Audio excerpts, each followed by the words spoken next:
ខ្ញុំកំពុងសំឡេងមើលពីដីចេះពន្លឺបងផ្លង់បងភ្លឺឲ្យរូបបងនេះមានជំងឺមិនអាចខ្វាំងថ្លៃ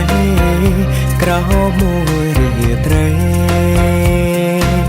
បងគេស្រមៃឃើញតែអូនឡអចាមិនមានអ្នកណាអាចជុំនោះស្ងួនពាក្យសម្ដីនេះយាយទុំភ្លុនបងអូនធ្វើឲ្យបងលំចាំចិនដាក្តីសួរបិនមួយនេះច្បាំងហើយថាបងនោះចាប់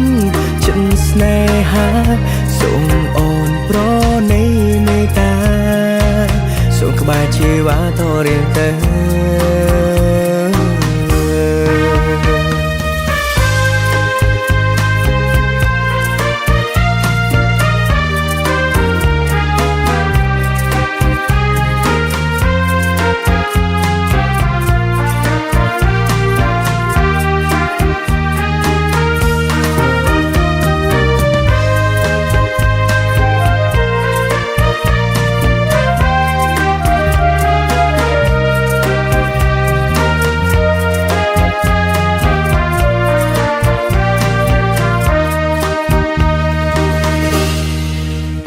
ព្រោះនិស្ស័យ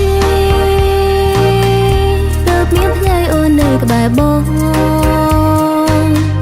គ្រប់នាទីដែលអូនឃ្លាតពីស្ងួនដូចមាន